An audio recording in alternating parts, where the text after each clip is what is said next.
അബ്ദുൽ നാസർ മാദനിയോട് നമുക്ക് എന്ത് വിരോധം? അബ്ദുൽ നാസർ മാദനി മുസ്ലിം ലീഗിന്റെ കുടുംബത്തിൽ നിന്ന് കെട്ടി കാര്യം തീർത്തിട്ടൊന്നുമില്ല. പിന്നെന്താ, ചെറുപ്പക്കാരെ വിളിച്ചിട്ട് അയാൾ പറഞ്ഞു, മക്കളെ കാള കെട്ടിരിക്കുന്നു, കയറി നിൽക്കണം. നമ്മൾ പറഞ്ഞു കാള പൊരില്ല മക്കളെ, കാള പൊരില്ല മക്കളെ എന്ന് പറഞ്ഞു കൊടുക്കാൻ പാഞ്ഞു നടന്നു. പാണ്ടിക്കടവത്ത് കുഞ്ഞാലിക്കുട്ടി മീനമാസത്തിലെ ചൂടും ഇടവമാസത്തിലെ പേമാരിയും വൃശ്ചിക മാസത്തിലെ കൊടും തണുപ്പും വകവെക്കാതെ ഞങ്ങൾ അങ്ങനെ ഓടി നടന്നിട്ടില്ലായിരുന്നുവെങ്കിൽ ഇന്ന് ഓരോ മഹലിലും ഓരോ തടിയന്റെ ഇവിടെ നസീറും ഫയാസും ഷിമ്മി ഫിറോസും ഷഫീഖും ഒക്കെ വളർന്നു വരുമായിരുന്നു.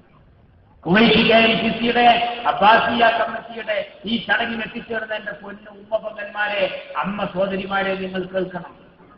തീവ്രവാദ പ്രവർത്തനത്തിലേക്ക് ഒരു മോൻ പോയതിന്റെ ദുര്യോഗം ഏറ്റുവാങ്ങിയ നിങ്ങളെപ്പോലെയുള്ള ഒരു സഹോദരിയാണ് കണ്ണൂരിലെ സത്യദാത്ത. കണ്ണൂരിലെ സത്യദാത്താരോട് പോലീസുകാരെ വന്നിട്ട് പറഞ്ഞത്, എന്റെ മോൻ അതിർത്തിക്കുള്ളിൽ മരിച്ചു വീണിട്ടുണ്ട്, അതുകൊണ്ട് എന്റെ മോന്റെ ജനാസ ഡെഡ് ബോഡി ഒന്ന് വീട്ടിലേക്ക് കൊണ്ടുവരട്ടെ. എന്താ കറ്റ തള്ള പറഞ്ഞത്? എനിക്കോരെ കാണും വേണ്ട, മറ്റേ ജനാസന്റെ വീട്ടിൽ കൊണ്ടുവരും വേണ്ട. മയ്യത്തായ കുട്ടിയുടെ ആ മൃതശരീരം ഒന്ന് ഏറ്റുവാങ്ങാൻ ഉമ്മ, ആരാ ഉമ്മ?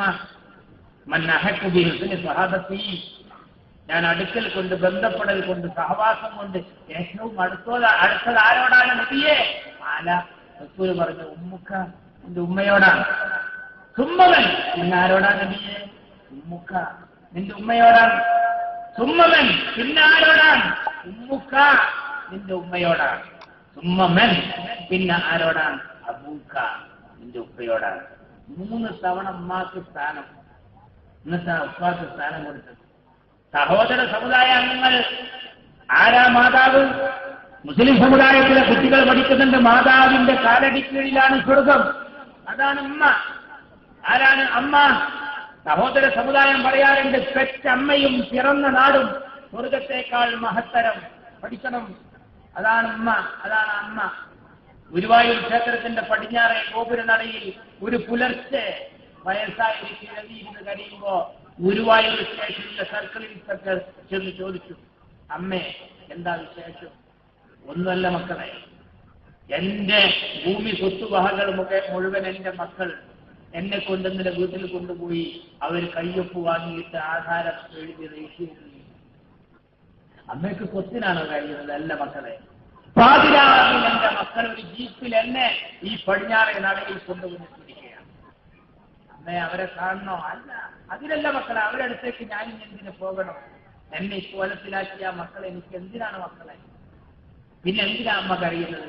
ഒന്നുമല്ല, എന്റെ മക്കൾ പാതിരാവിലെ എന്നെ ഇവിടെ കൊണ്ടുവന്ന് ഇറക്കി പോയതിനു ശേഷം ഒരു കേടുപാടും കൂടാതെ എന്റെ പൊന്നു മക്കൾ വീട്ടിലേക്ക് എത്തിയോ എന്ന് ആലോചിച്ചാൽ ഞാൻ അറിയുന്നത് എന്ന് തിങ്ങി പൊട്ടി ഒരു കിഴവിയായ ഒരു അമ്മ പറഞ്ഞെങ്കിൽ ആരാണ് ഉമ്മ? ആരംഭ റസൂലുള്ളാഹി സ്വല്ലല്ലാഹു അലൈഹി വസല്ലം മോളെ പറ്റി പറഞ്ഞത് ഫാത്തിമത്തുൻ ബിദഉൻ മിന്നി, ഫാത്തിമന്റെ കരളിന്റെ കഷ്ണാണ്. ഖലീലുല്ലാഹി ഇബ്രാഹിം നബി അലൈഹിസ്സലാം മകൻ ഇസ്മായിലിനെ വിളിച്ച വിളി യാ ബുനയ്യ, കുഞ്ഞുമോനെ എന്ന. മക്കളെ, ആരാണ് ഉമ്മ? ആരാ മക്കൾ? ആ സമയത്താണ് ഗൾഫിൽ നിന്ന് എന്തെങ്കിലും ഒരു അപകടമോ അപജയമോ സംഭവിച്ച് വല്ലതും സംഭവിച്ചാൽ അള്ളാഹു കാത്തുരക്ഷിക്കട്ടെ. ഇന്നത്തെ കാലത്ത് സ്വന്തം മാതാവിന്റെ കുട്ടിയുടെ അവസാന മുഖം കാണാൻ ഇങ്ങോട്ടേക്ക് കൊടുത്തയക്കണേ എന്ന് ഫാക്സ് അയക്കുന്ന കാലത്ത് കണ്ണൂരിലെ സത്യദാത്ത മോന്റെ ജനാസ വീട്ടിലേക്ക് കൊണ്ടുവരാമെന്ന് പോലീസുകാർ പറഞ്ഞപ്പോ എനിക്ക് ആ മോന്റെ മയ്യത്ത് കാണേണ്ട എന്ന് പറഞ്ഞത് എന്തിനാണ്? പാണക്കാട്ട തങ്ങളെ ലൈന് തെറ്റിയിട്ട് പുതിയ ലൈൻ സ്വീകരിച്ചതിന്റെ ദുരന്ത ഫലാണ്. ചെറുപ്പക്കാരെ സംഘടിപ്പിച്ചുകൊണ്ട് നിസ്കാരം പഠിപ്പിക്കുകയും ഒന്നാമത്തെ സ്റ്റെപ്പിൽ നിൽക്കണം, ഒരു ജ്യൂസ് ഓടണം, അത് കഴിഞ്ഞ് 1 കിലോമീറ്റർ ഓടണം എന്ന് പറഞ്ഞ് ലെഫ്റ്റ് റൈറ്റ് പഠിപ്പിക്കുമ്പോ മുസ്ലിം ലീഗ് പറഞ്ഞതെന്താ? ഈ മക്കളെ നിങ്ങൾ എങ്ങോട്ടാ കൊണ്ടുപോകുന്നത്? സക്കാത്തിന്റെ ഫണ്ട് വരെ പിരിച്ചു. എന്നിട്ട് ഈ നാട്ടിൽ രാഷ്ട്രീയ പ്രവർത്തനത്തിന് അതാ പുതിയ കോലത്തിൽ ഇറങ്ങിയിരിക്കുന്നു. എന്നാൽ മുസ്ലിം ലീഗിന്റെ പ്രവർത്തനം കൊണ്ട് മറ്റു സമുദായത്തിന് ബേജാറില്ല. കേരളത്തിൽ എന്താ കേരളം? ഏതാ കേരളം? ശ്രീ ശങ്കരന്റെ നാടാണ്, ശ്രീ നാരായണ ഗുരുവിന്റെ ജന്മനാടാണ്. അവിടെ മാലിക് ദീനാറും അനുയായികളും കടന്നു വന്നപ്പോ അവർക്ക് കുടിക്കാൻ പാല് കൊടുത്ത ഹിന്ദു, അവർക്ക് കിടക്കാൻ പായ കൊടുത്ത ഹിന്ദു, ആ ഹൈന്ദവരോടുള്ള സ്നേഹം കേരളത്തിൽ ഇന്ന് നിലനിൽക്കുകയാണ്. ആരാ പരസ്പരം വിദ്വേഷത്തിൽ കഴിയുന്നത്? ചന്ദനപ്പൊട്ട് ധരിച്ച ചന്ദ്രനും നിസ്കാര തഴമ്പുള്ള നിസാർ അഹമ്മദും കുരിശു ധരിച്ച കുര്യാക്കോസും ഒരുമ്മ പെറ്റ മക്കളെ പോലെ ഒരമ്മ പെറ്റ മക്കളെ പോലെ കഴിയുന്ന കേരളം. ഓംകാരവിളികളും ഓശാനപ്പാട്ടുകളും ഓത്തുപള്ളികളും നിറഞ്ഞ കേരളത്തിനാ കർക്കിടക മാസത്തിലെ രാമായണ പാരായണവും ഡിസംബർ മാസത്തിലെ ബൈബിള് പാരായണവും പരിശുദ്ധ റമദാൻ മാസത്തിലെ ഖുർആൻ പാരായണവും അന്തരീക്ഷത്തിൽ മുഖരിതമാകുന്ന മണ്ണ് ലീഗിന്റെ സംഭാവന എത്രയാ? നിങ്ങൾക്കറിയില്ല, ഞാൻ നേരത്തെ പറഞ്ഞ പോലെ സംസ്കൃത യൂണിവേഴ്സിറ്റി ഉണ്ട് കേരളത്തിൽ, അറബിക് യൂണിവേഴ്സിറ്റി ഇല്ല. ഒരു പ്രമാണിയും പറഞ്ഞില്ല സന്തുലിതാവസ്ഥ തകരുന്നു എന്ന്. നമ്മൾ അങ്ങനെയാ കേരളത്തിൽ പോകുന്നത്. മുസ്ലിം ലീഗ് ഒരു വിദ്യാഭ്യാസ സംസ്കൃത യൂണിവേഴ്സിറ്റി കൊണ്ടുവന്നു. ഏതാ സംസ്കൃതം? ഉപനിഷത്തിന്റെ ഭാഷ, രാമായണത്തിന്റെ ഭാഷ അല്ലേ? ആ സംസ്കൃതത്തിന് യൂണിവേഴ്സിറ്റി കണി കണ്ടത് UP മുഹമ്മദ് ബഷീർ കേരളത്തിന്റെ വിദ്യാഭ്യാസ മന്ത്രിയായിരിക്കുമ്പോഴാണ്. ലീഗുകാരനായ മന്ത്രി ഇതാ സംസ്കൃത യൂണിവേഴ്സിറ്റി തന്നിരിക്കുന്നു എന്ന് ആരും പറഞ്ഞില്ല. ഇന്ന് ഉദ്യോഗസ്ഥരെ നോക്കിയാൽ പാസ്പോർട്ട് ഓഫീസർ അബ്ദുൽ റഷീദ് ആണെങ്കിൽ അച്യുതാനന്ദന് കുഴപ്പം. ആലോചിക്കണം. അങ്ങനെയുണ്ടോ കേരളത്തിൽ? ഹക്കീം ബത്തേരി, സത്താർ കുഞ്ഞ് പോലീസ് ഉദ്യോഗസ്ഥർക്കെതിരെ വലിയ പടവാൾ ഉയർത്തി ഒരു കാലത്ത്. മലപ്പുറത്തെ കുട്ടികൾ റാങ്ക് വാങ്ങിയപ്പോൾ ഇയാൾ പറഞ്ഞു മലപ്പുറത്തെ കുട്ടികൾ കോപ്പി അടിച്ചാൽ പാസ്സാകുന്നു. നോക്കണം, പണ്ടത്തെ കാലാണോ? ഞാൻ പഠിപ്പിച്ചൊരു കുട്ടിയോട് ഈയിലൊക്കെ അടിച്ച് ചോദിച്ചു, മോളെന്താ ചെയ്യുന്നത്? പൈലറ്റാകാനുള്ള കോഴ്സിന് പഠിക്കുക. ഒരു കാലത്ത് സൈക്കിളിന്റെ പിന്നിലിരുന്ന് യാത്ര ചെയ്യാൻ പഠിച്ചിരുന്ന ഈ സമൂഹത്തിലെ പെൺകുട്ടി ഇന്ന് വിമാനത്തിന്റെ മുന്നിലിരുന്ന് പൈലറ്റാകുന്ന കാഴ്ച. മലപ്പുറത്തുകാരും മലബാറുകാരും 10ാം ക്ലാസ് കഴിഞ്ഞാൽ പഠിക്കാനില്ല എന്ന ഒരു അച്യുതാനന്ദൻ പറഞ്ഞു. അപ്പൊ നമ്മുടെ കുട്ടികൾ പഠിച്ചു. സൗദാബി 1ാം റാങ്ക് വാങ്ങി എവറസ്റ്റ് കൊടുമുടിമേൽ കയറുമെന്ന് പറഞ്ഞു. കണ്ടോ? അച്യുതാനന്ദൻ നോക്കിയിട്ട് അച്യുതാനന്ദൻ പറഞ്ഞു, കോപ്പി അടിച്ചിട്ടല്ലേ. പറ്റില്ലേ? ഇങ്ങനെയുള്ള ഒരു വിരോധം ഞങ്ങളുടെ നേതാക്കന്മാർക്കെതിരെ പറയാത്ത കാര്യങ്ങളുണ്ടോ? ഒരു ഉദ്യോഗസ്ഥൻ വന്നാലും സമ്മതിക്കുക, എല്ലാറ്റിനും. മലപ്പുറം ജില്ല വന്നപ്പോ ബാളമുണ്ടാക്കിയവരാണ് ഇപ്പോഴത്തെ ലഹളയുടെ പിന്നിലും. മലപ്പുറം ജില്ല വന്നാൽ പാകിസ്ഥാന്റെ പട്ടാളം കാനൂരിൽ വരും എന്ന് പ്രസംഗിച്ചവരുണ്ടായിരുന്നു. കരിപ്പൂർ എയർപോർട്ട്, ഞാൻ ഇന്ന് വന്നത് കരിപ്പൂർ എയർപോർട്ടിൽ നിന്നാണ്. ഇതിലിരിക്കുന്നവരധികം കരിപ്പൂർ എയർപോർട്ടിൽ നിന്നാണ്. പണ്ട് നമ്മളെവിടെ പോയിരുന്ന നെടുമ്പാശ്ശേരി, ബാംഗ്ലൂരിൽ പോയിരുന്നു, ബോംബെന്ന് നമ്മുടെ വലിയമ്മ ഹജ്ജിന് പോയിരുന്ന കാലത്ത്, പണ്ട് കാലത്ത് ഒരു വിവരം കിട്ടാൻ എത്ര സമയമെടുക്കും? പോസ്റ്റ്മാനാണ് ആ കത്ത് പോസ്റ്റ്മാൻ തന്നെ പൊട്ടിച്ച് വായിച്ചിരുന്ന ഒരു കാലം. അതിന്നൊക്കെ മാറി ഇന്ന് കരിപ്പൂർ എയർപോർട്ടിൽ നമ്മളെ യാത്ര അയച്ച് ഇവിടെ വന്ന് നമ്മുടെ അളിയൻ അല്ലെങ്കിൽ നമ്മളെ വീട്ടിലേക്ക് വിളിച്ചാൽ നമ്മളെ യാത്ര അയക്കാൻ വന്ന കുട്ടികൾ വീട്ടിൽ എത്തിയിട്ടുണ്ടാവില്ല. അവര് കോട്ടൊക്കെ കണ്ടുപിട്ടിൽ ഫാസ്റ്റ് ഫുഡിൽ കയറിയപ്പോത്തിന് അളിയൻ അബുദാബിയിലെത്തി. സൗകര്യം. അച്യുതാനന്ദൻ എന്താ പറഞ്ഞത്? കരിപ്പൂർ എയർപോർട്ട് വന്നപ്പോ ദാവൂദ് ഇബ്രാഹിമിന്റെ ആളുകൾ വരും. അവിടെ ആരും ഇബ്രാഹിമാണെന്ന് അറിഞ്ഞത്. ദാവൂദ് ഇബ്രാഹിമിന്റെ ആളുകൾ ഒന്നിനും ഇയാളായിട്ടില്ല. കുറെ വീടുകൾ നീക്കണം, റൺവേ വികസിപ്പിക്കണം, ഉടനെ വീട് ഒഴിവാക്കാൻ പറ്റില്ല. പിന്നെ മൂലോടമ വന്നിട്ട് ജെറ്റ് എയർവേസ് ഒക്കെ ഇറങ്ങാൻ പറ്റില്ല. എന്തൊക്കെ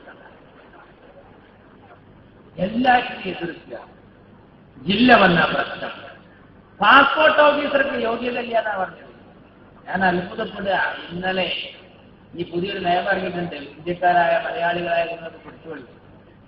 SSLC പാസ്സായ പല ആളുകളുടെയും പാസ്പോർട്ടിൽ ECR അല്ലേ, ECR അടിച്ചിട്ടുണ്ടെങ്കിൽ ECNR ആക്കണല്ലോ.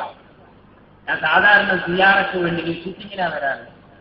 ചില സുഹൃത്തുക്കൾ അത് സിയാറത്ത് തിജാറ അല്ലേ, കൊമേഴ്സ്യൽ വിസിറ്റ്, കച്ചവടാവശ്യാർത്ഥമുള്ള സന്ദർശനം അടിച്ചുപോയി.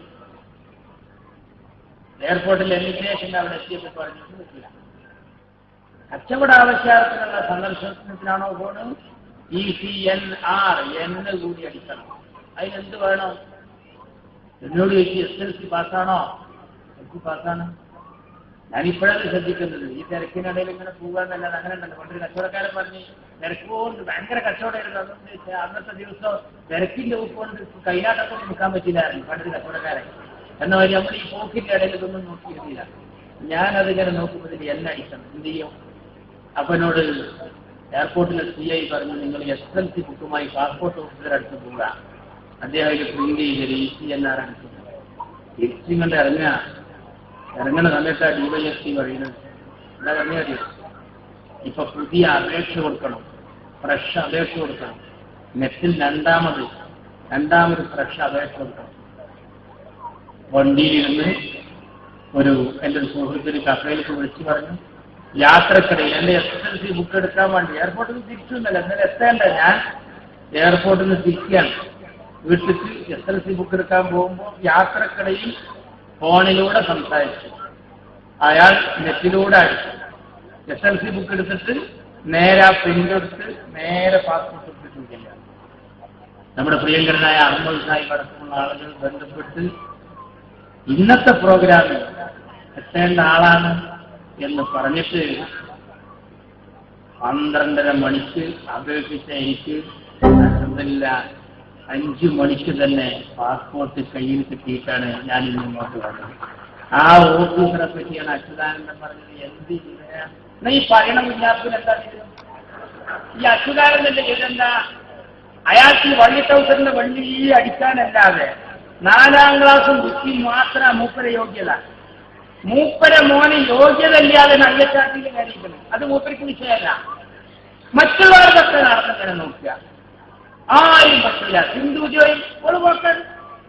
ലതിക സുഭാഷ്, ആരായി ലതിക സുഭാഷ്? മൂപ്പരുടെ എതിർ സ്ഥാനാർത്ഥി.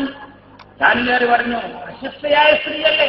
ഓ, അവൾ പല കാര്യത്തിലും പ്രശസ്തയല്ലയോ? മൂപ്പര വക ഒരാളും പറ്റില്ല. മൂപ്പർക്ക് എല്ലാവർക്കും കുറ്റാണ്, എല്ലാവരും കുറ്റാണ്. ഇന്ത്യക്കാർക്ക് തികഞ്ഞൊരു മനുഷ്യനുണ്ട്. ആരാ? APJ അബ്ദുൽ കലാം. അബ്ദുൽ കലാമിനെ പറ്റി ജനങ്ങളൊക്കെ പറയും നല്ല മനുഷ്യനാണ്. ഈ അച്യുതാനന്ദനോട് ഒരിക്കൽ ചാനലുകാർ ചോദിച്ചു, ഈ APJ അബ്ദുൽ കലാമിനെ പറ്റി നിങ്ങളെ അഭിപ്രായം എന്താണ്? മൂപ്പര് പറഞ്ഞു, ഓ, ആ വാണം വിടുന്ന ആളല്ലേ, ആ വാണം വിടുന്ന ആളല്ലേ. അപ്പൊ മൂപ്പർക്ക് APJ അബ്ദുൽ കലാം ഒരു വാണം വിടുന്ന ആളാണ്. നിങ്ങൾ ആലോചിച്ചു നോക്കും. ഇയാളല്ലാത്തവരൊക്കെ എല്ലാവരും എതിർക്കും അല്ലേ?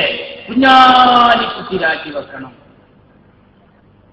പിള്ള രാജിവെക്കണം, ഉമ്മൻചാണ്ടി രാജിവെക്കണം. സോമന് ഭൂമി പതിച്ചു കൊടുത്ത ഇയാൾ 1ാം പ്രതിയാണ്.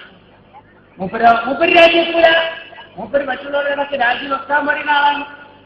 അങ്ങനെ ഞാൻ പറയാറുണ്ട്, മൂപ്പര് ഹംസലാക്ക തന്നെ ഹംസലാക്കോടൊരു കഥാപാത്രമുണ്ട്. മൂപ്പര് പരിപാടി എന്താണെന്ന് വെച്ചാൽ, മൂപ്പര് കുട്ടികളോട് കൈ കഴുകില്ല, ചോറുന്നുമ്പോ കൈ കഴുകില്ല, ഹംസലാപ്പ കൈ കഴുകില്ല. ഹംസലാപ്പ കുട്ടികളോട് നിസ്കരിച്ചതാങ്ങൾ നിസ്കരിക്കുന്നില്ല, ഹംസലാപ്പ ചുമ്മാർക്കും പോകില്ല. ഹംസലാപ്പ എന്ന പോലെ തന്നെ കുട്ടികളോട് TV ആണ് എടുത്താ നല്ല കുട്ടികളായി കറക്കലാട്ടായി. എന്നാലും മൂപ്പര് നല്ല കാപ്പ് കിട്ടുമ്പോൾ വാങ്ങുന്നത് TV ഇങ്ങനെ ഇറങ്ങുന്നു. അപ്പൊ നല്ല രംഗങ്ങളൊക്കെ വരുന്ന അങ്ങനത്തെ കുട്ടികളാവണില്ലാന്ന് കണ്ടാൽ മൂപ്പര് TV തന്നെ എന്ന് കണ്ട കുട്ടികളെ ശ്രദ്ധയിൽ ഞാൻ നോക്കുന്നത് കുട്ടികളെന്ന് തോന്നിയാൽ മൂപ്പര് പറയും, പഠിച്ചോടെ എന്താ കാണുന്നത്? അപ്പൊ മൂപ്പരെ കണ്ട് നേരെ TV. ഇതാണ് ഹംസലാക്ക. കേരള രാഷ്ട്രീയത്തിന്റെ ഹംസലാക്കണി അച്ഛനാണ്. മറ്റുള്ളവരെ മുഴുവൻ അല്ലേ, ഒരാളെയും എതിർക്കില്ല, എല്ലാവരെയും എതിർക്കുക.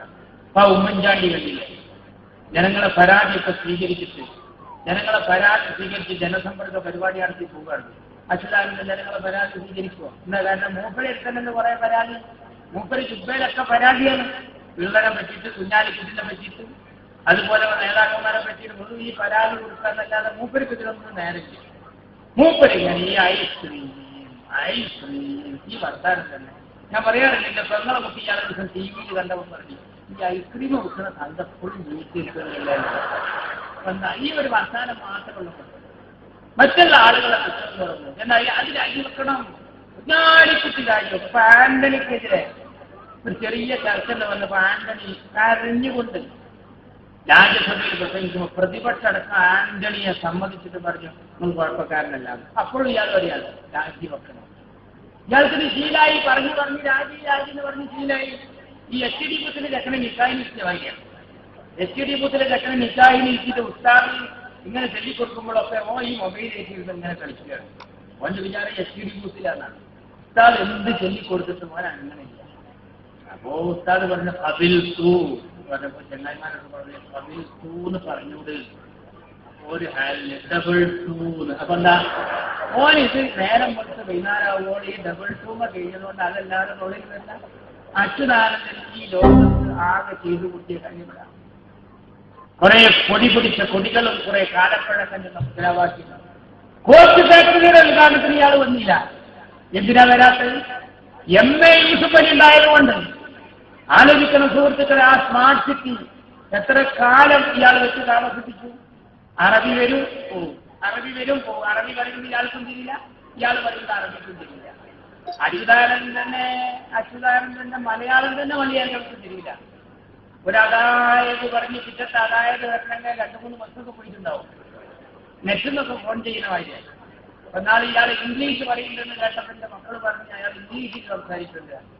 പോയിരുന്നു നോക്കുമ്പോൾ എന്താ പറഞ്ഞ ഔട്ട്പുട്ട്. ഔട്ട്പുട്ട് എന്നുള്ളത് അച്യുതാനന്ദൻ പറയുന്നത് ഔട്ട്, ആഴ്ച കഴിഞ്ഞിട്ട് പുട്ട്. ആ അച്യുതാനന്ദൻ അറബി വന്നാലുള്ള സ്ഥിതി എന്താ?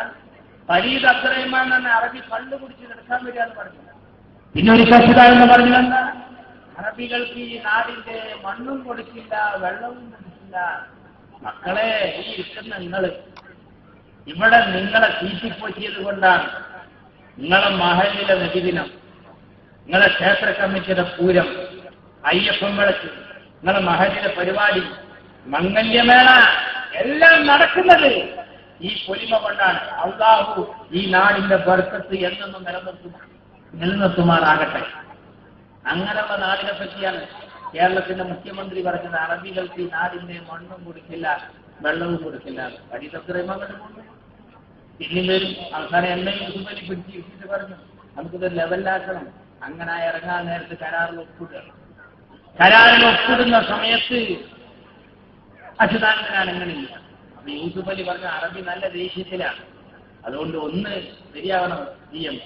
അറബി വലിയ ദേഷ്യത്തിലാണ്. എന്താ ദേഷ്യം? നിങ്ങളോട് ചോദിക്കുന്നത് ഇത് എത്ര കൊല്ലം കൊണ്ട് തീർക്കുന്ന? അവൻ തന്നെ പറയപ്പെടോ എന്നല്ല അച്യുതാനന്ദൻ. അപ്പൊ അറബിയോട് ചോദിച്ചു എത്ര കൊല്ലം കൊണ്ട് നിങ്ങൾ തീർക്കുന്നാണ് CM ചോദിക്കുന്നത്. അപ്പൊ അറബി പറഞ്ഞു 5 സന 5 കൊല്ലം കൊണ്ട് തീർക്കും. അപ്പോഴും അച്യുതാനന്ദൻ എന്താണ് ഹംസയെ പറ്റി പറയുന്നത്? അപ്പൊ മൂപ്പരല്ലാറിയാം. ഈശാംസനായിട്ട് എന്തോ ഒരു കുഴപ്പമുണ്ടായിട്ട് അത് പരിഹരിക്കാൻ വന്നതാണ്. ഇയാൾക്ക് എന്ത് ഹംസന കാട്ടുപോത്തിന് എന്ത് ചങ്കരമുണ്ട്? എല്ലാറ്റിനും എതിർത്തിട്ടൊരു മനുഷ്യൻ ദുന്യാവ് അങ്ങനെ കഴിക്കുന്നില്ലാതെ ഇയാളെ ഭരണം കൊണ്ട് ഉമ്മൻചാണ്ടിയുടെ ഭരണത്തെ പറ്റി പഠിക്കാൻ ഐക്യരാഷ്ട്ര സംഘടന 2 പ്രതിനിധികൾ വരുന്നുണ്ട്. അച്യുതാനന്ദന്റെ ഭരണം പഠിക്കാൻ ആരെങ്കിലും വരുമോ? അച്യുതാനന്ദന്റെ ഭരണത്തിലുണ്ടാകുന്ന സമയത്ത് നാളെ ചിപ്പറിക്കാർ വന്നിരുന്നു. എന്തിന്? നാളുകളെ JCB കൊണ്ടെടുത്ത മണ്ണൊക്കെ 2 ലോഡ് നമുക്ക് നയിക്കാൻ. അപ്പൊ എന്താന്ന് വെച്ചാൽ ഇയാൾക്ക് ചതിയും ബുദ്ധിയും വെക്കുന്നതിന് മുമ്പ് ആ ബ്രിട്ടീഷുകാർ ആ റെയിലിന്റെ പണി കഴിച്ച് പറയുന്നുണ്ടായിരുന്നു. അല്ലെങ്കിൽ നമ്മുടെ കേരളത്തിന്റെ സ്ഥിതി എന്താ? എല്ലാറ്റിനും എതിർക്കുക. ജില്ല വന്നാൽ എതിർക്കുക. മുസ്ലിം ലീഗുകാരനായി ചെയ്യാമെന്ന് പാസ്പോർട്ട് ഓഫീസ് കൊണ്ടുവന്നാൽ ലീഗിനല്ല, മുസൽമാനല്ല. മലബാറിലെ ഞങ്ങൾക്ക് ഉപകാരമില്ലേ? പാലം വന്നാൽ എല്ലാവർക്കും ഉപകാരമില്ലേ? കോളേജ് വന്നാൽ ഉപകാരമില്ലേ? മെഡിക്കൽ കോളേജ് മലപ്പുറത്ത് വന്നാൽ എന്റെ മുത്ത് ശിഹാബ് തങ്ങളുടെ പേരാണ്. ആ കോളേജ് വന്നാൽ ഉപകാരമില്ലേ? സാധനങ്ങൾ വരട്ടെ. നമ്മളെ മക്കൾ ഈരോടും മൈസൂരും പോയി പഠിക്കുന്ന സ്ഥിതി മാറിയിട്ട് അലിഗഡ് ക്യാമ്പസ് വരികയാണ്. ശിഹാബ് തങ്ങളെ തറക്കല്ലിടുന്ന് പേടിച്ചിട്ട് പെരിന്തൽമണ്ണയ്ക്ക് കൊണ്ടുപോയി. പാലക്കാട്ട് തങ്ങളെ ഭൂമിക്ക് വില കൂടാനല്ലേ നാം ചാട്ടം ചോദിച്ചത്. നമ്മൾ പറഞ്ഞു EMSന്റെ ഭൂമിക്ക് വില കൂടിയാലും പാടില്ല, ഫോട്ടാണ്ട് പോയി. അവിടെ തുടങ്ങി തൊടിക്കൂലെന്നാ പറഞ്ഞത്. ലീഗിന്റെ ആളുകൾ ഈ അലിഗഡ് ക്യാമ്പസിൽ തൊടൂലെന്നാണ്. എന്താണ്ടായത്? കുഞ്ഞാലിക്കുട്ടി സാഹിബ്, ഉമ്മൻചാണ്ടി നേതാക്കൾ മുഴുവൻ ആഞ്ഞിനേരന്നുകൊണ്ടായിരുന്നു ഉദ്ഘാടനം നടത്തി. അലിഗഡ് ഞങ്ങളെ കൊണ്ട് തൊടിക്കൂല എന്ന് പറഞ്ഞാൽ ഞങ്ങൾക്ക് അലിഗഡും കിട്ടി, അലിനിയും കിട്ടി എന്നുള്ളതാണ്. 2 ദിവസം കിട്ടി. എന്നിട്ട് ഞങ്ങൾ അങ്ങനെ എതിർക്കുക. എന്നിട്ട് പറയാ യോഗ്യതല്ല, പാസ്പോർട്ട് ഓഫീസർക്ക് യോഗ്യതല്ല. അച്യുതാനന്ദനോ ഭയങ്കര യോഗ്യത. കേരളത്തിന്റെ മുഖ്യമന്ത്രിയായ ആളാണ്. 4ാം ക്ലാസ്സാണ് മൂപ്പരുടെ യോഗ്യത. ആ ആളാ പറയുന്നത് മറ്റുള്ളവരുടെ യോഗ്യത. സ്വന്തം മോനോ നമ്മളെ മന്ത്രിമാരെ യോഗ്യത വരുന്ന് പഠിക്കണം. കുഞ്ഞാലിക്കുട്ടി സാഹിബ് MBA ആണ്. MSc-ക്കാരുടെ 4 എണ്ണം. എംകോമേലുണ്ട് 3 LLB എടുത്ത വക്കീൽമാര് advocate KNA Khader, advocate N Shamsuddin, advocate M Ummer. റമദാനിക്ക് മാത്രമുണ്ട് 3-4 MA. നമ്മളെ കൂടുതൽ ഒരു ഡോക്ടറുണ്ട് മുനീർ. ഇവരെ കൂടുതൽ നല്ലൊരു വൈദ്യരുണ്ട. ആ ബാലം വൈദ്യര് മരിച്ചതിന്റെ ശേഷം